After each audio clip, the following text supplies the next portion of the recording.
Before I start this video, I want to ask you to support me by subscribing to my channel. And please like this video if you find it helpful. And of course, if you have some questions or suggestions, welcome to the comments. And we jump right in. Hi everyone! In today's video, I would like to continue the topic of authentication and authorization in your Symfony application.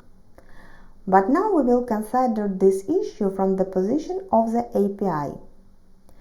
Actually, API, or Application Programming Interface, is a set of protocols and tools for building software applications that specify how different software components should interact and exchange data with each other. APIs allow developers to create applications that can interact with other software applications, services, and platforms. They provide a standardized way for applications to communicate with each other, regardless of the programming languages, operating systems, or hardware platforms they use. And the next thing you should know is the JWT token. In simple terms, a JWT token is a string that contains information about the user and the permissions they have. This information is encrypted and signed, making it difficult to forge or tamper with. JWTs are commonly used for authentication and authorization purposes in web applications. When a user logs into an application, they are issued a JWT token that contains their user ID and any other relevant information. The token is then included in subsequent requests to the server, allowing the server to verify the user's identity and authorize access to protected resources. Now let's move on to practice and try how to implement authentication through a JWT token.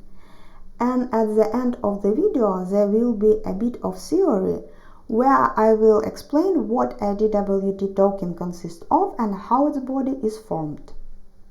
The first thing you'll need to do is install Symfony and set up a project. A link to the playlist will now appear in the upper right corner. There you'll find the necessary information on how to do this. In fact, you need the first and third videos from the playlist. Well, the second one will come in handy. There I explain how to set up Xdebug in the project. Actually, I will not create a new Symfony application, but will continue to work with the one I created for the Symfony Security Bundle video. After installing and configuring Symfony, the next step is to install Doctrine support via the Symfony ORM package. Then set up the database configuration and then create the database. This is exactly what the third video from the playlist is dedicated to. Now let's install GMS Serializer bundle using this command.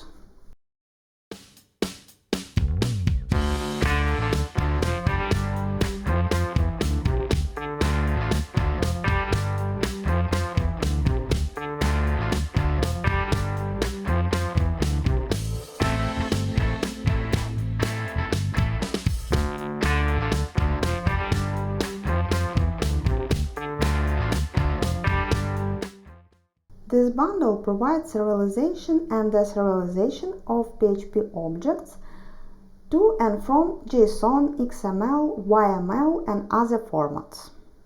Now we need to install a third-party library for Symfony, which is called REST bundle.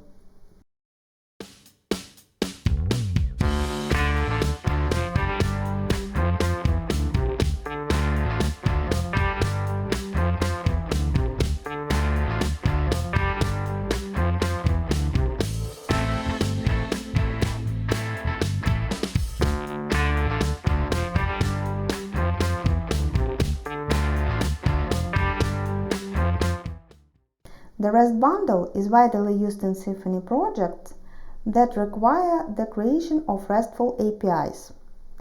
It can help you create a robust, scalable, and easy-to-maintain API that follows best practice and standards.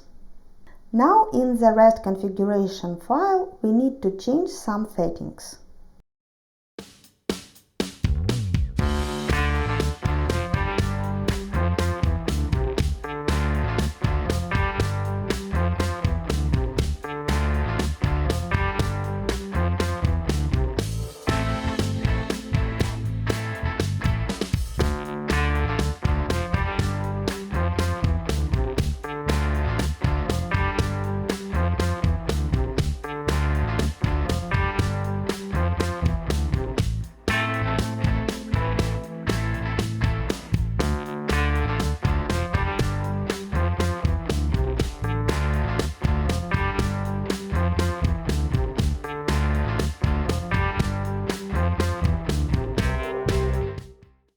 We also need to add one more setting so that our application continues to work correctly for users visiting it through a browser.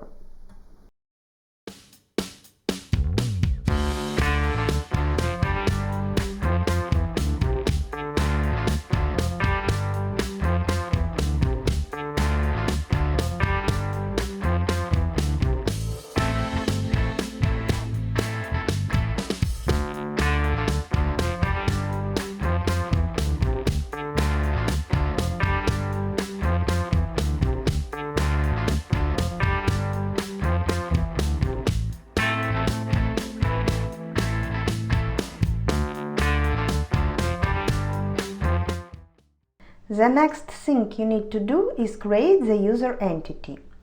For convenience, you can use the Maker bundle, which by the way you will need to install if it is not already installed in your project. You can do this by running this command.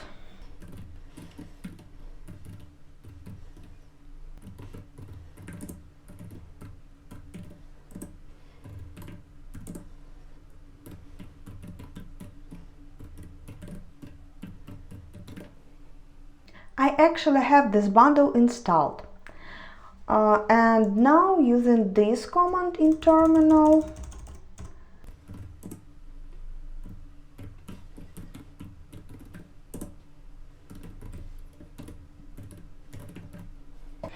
you can generate the desired entity by simply going through the steps and answering the questions.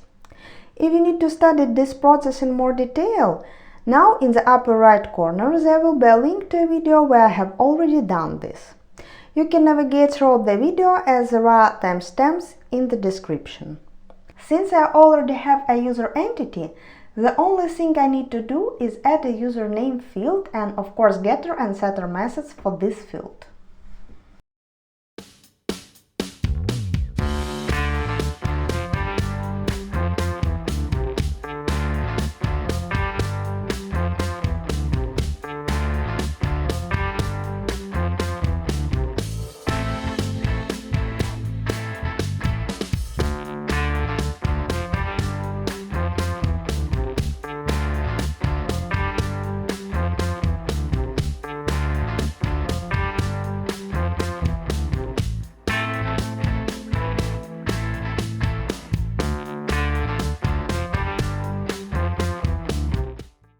Now we need to update the database schema with the latest changes made in the user entity class. I'll use this command.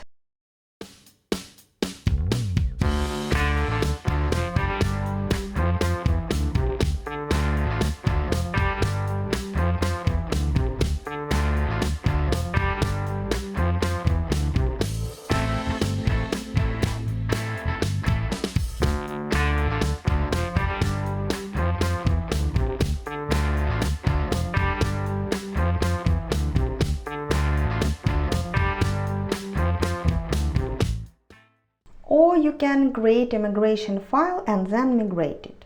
Next, we need to install JWT Authentication bundle using this command.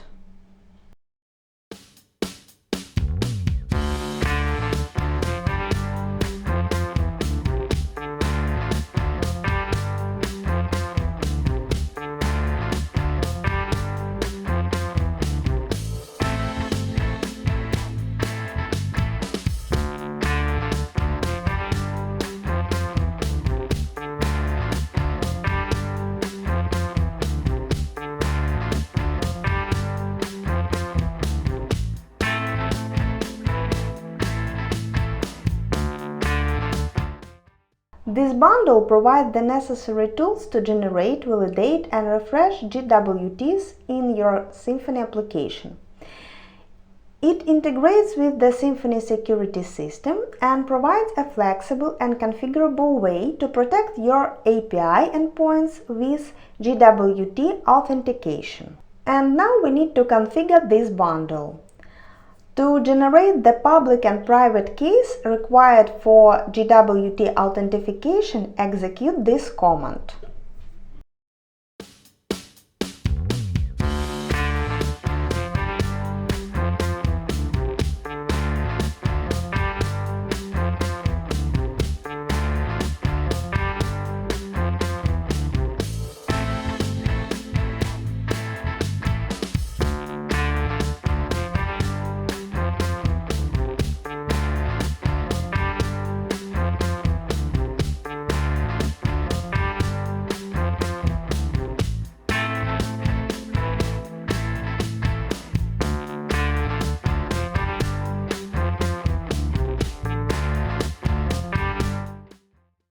As you can see, this command has generated two files. First is private.pem and second is public.pem. These are the private and public keys, respectively, that will be used to sign and verify JWTs. The private key should be kept secret and never shared with anyone, while the public key can be safely shared with other parties to verify the JWTs. And also we need to update roads.yml file.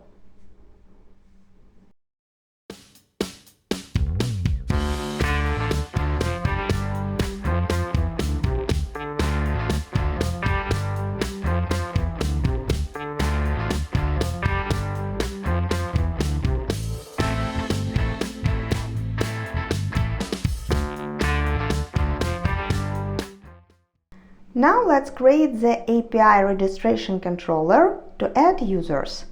Execute this command to create a controller.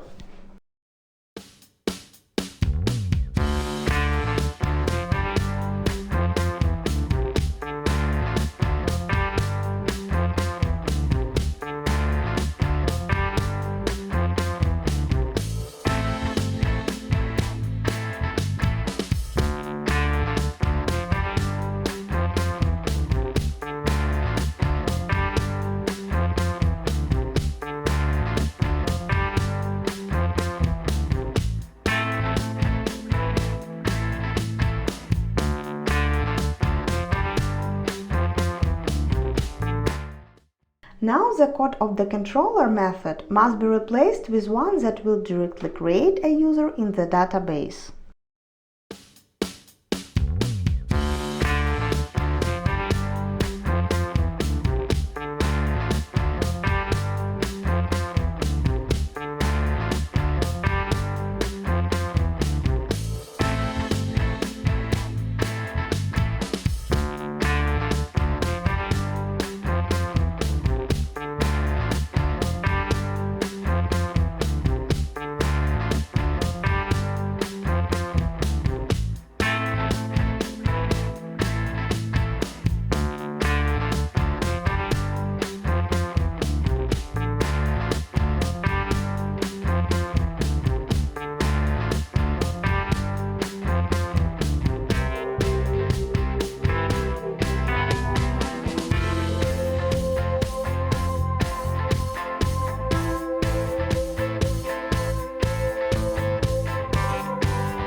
Now let's create the user dashboard controller to test JWT authentication.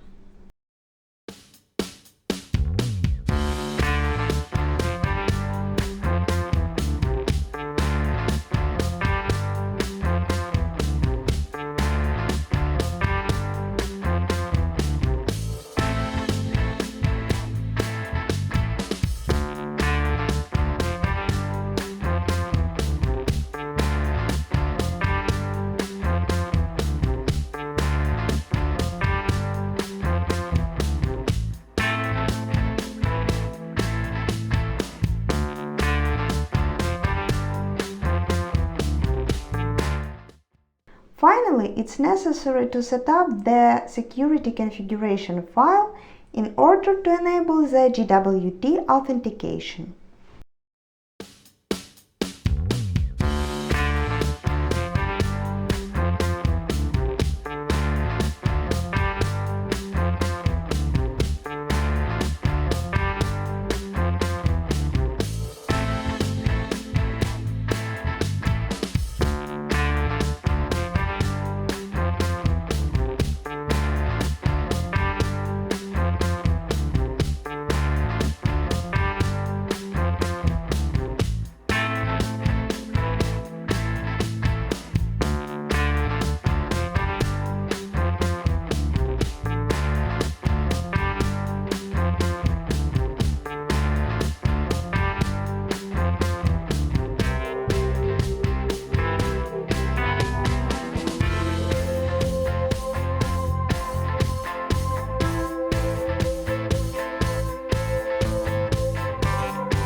Don't forget to run Docker container, and I'll restart it just in case.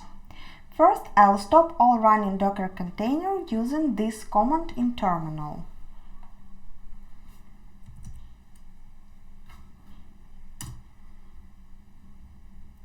Then I will start Docker container with this command.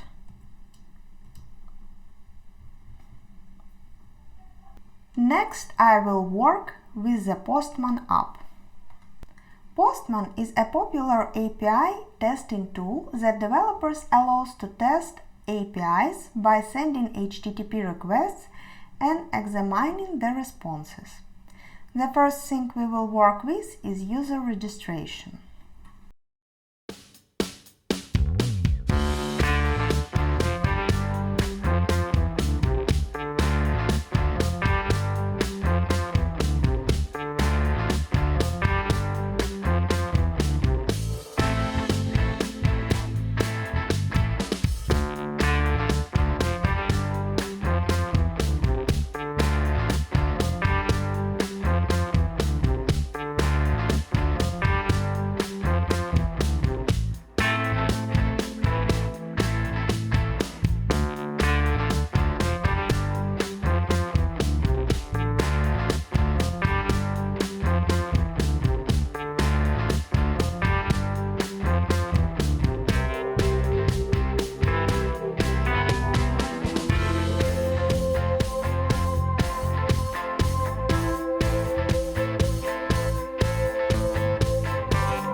Now we need a role to log in and get a bearer token.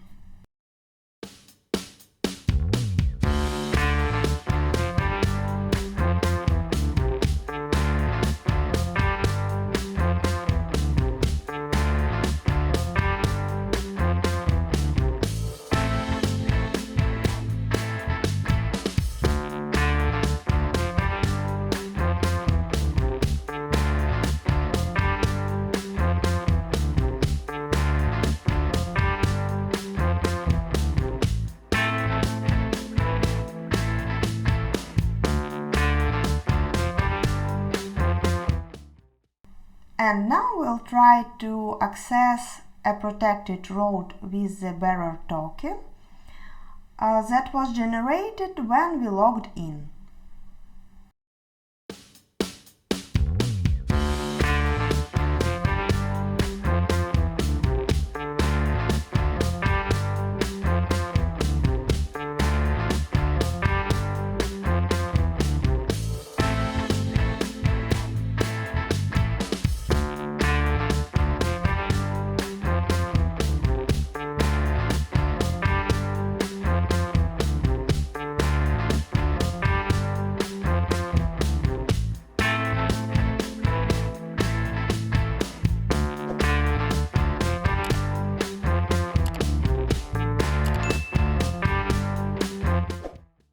Great, we get access to the protected road.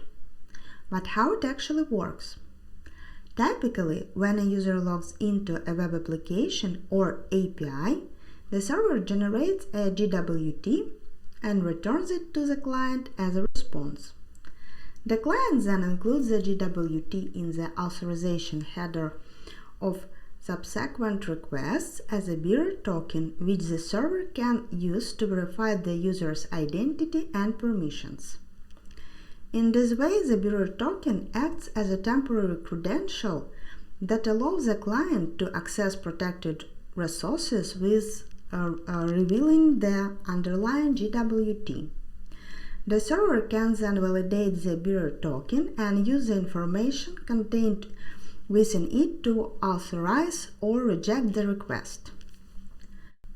Now let's analyze what the JWT token consists of. So let's go to the JWT.io website, which will help you decode it. As you can see, the components of the token are highlighted in different colors. There are three in total. The first is header. Here it. The second is payload. Here it. And the third is verify signature. Here it. The header is a JSON object that typically includes two properties: Elch, which specifies the algorithm used to sign the token, and type, which specifies the token type. The payload of a JWT token contains the actual claims about an entity, typically a user, and additional metadata. The payload is also a JSON object that consists of a set of key-value pairs, where each key is a claim and each value is the value of that claim. The claims can be used to provide information such as the user ID, user roles, and expiration time of the token. There is standard RFC 7519, which defines structure encoding rules for JWTs, as well as the processing rules for validating tokens. It also specifies several standard claims that can be used to provide information about the entity, such as the issuer subject and expiration time. According to the standard, there are three types of claims: registered, public, and private.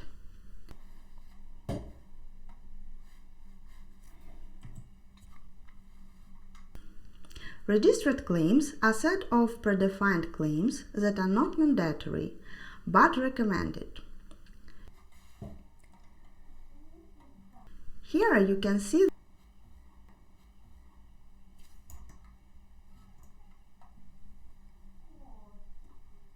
their complete list. These registered claims are used only in the sense in which they are described in the standard.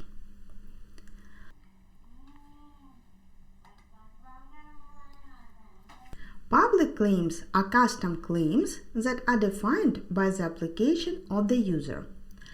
Public claims should be defined in a way to avoid collision with other claims.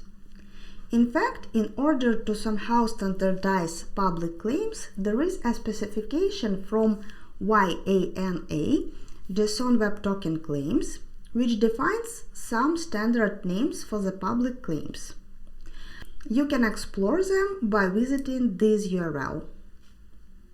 Of course, I'll leave all the links in the description under the video. Here it.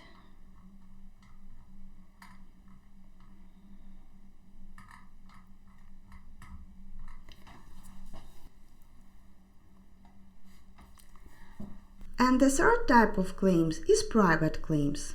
They are custom claims that are defined by the user or the application, and they are used to share information between parties that agree on using them. And the third part of the JWT token is the signature. It is used to verify that the message was not changed along the way and comes from the expected sender. The signature is created by combining the encoded header and encoded payload with a secret key using the algorithm specified in the header.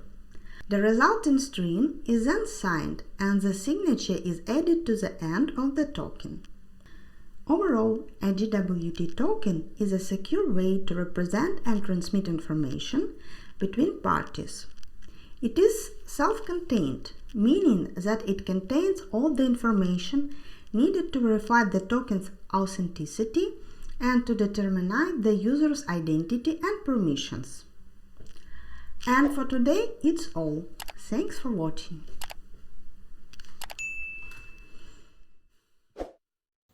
I hope you enjoy this video and see you next time.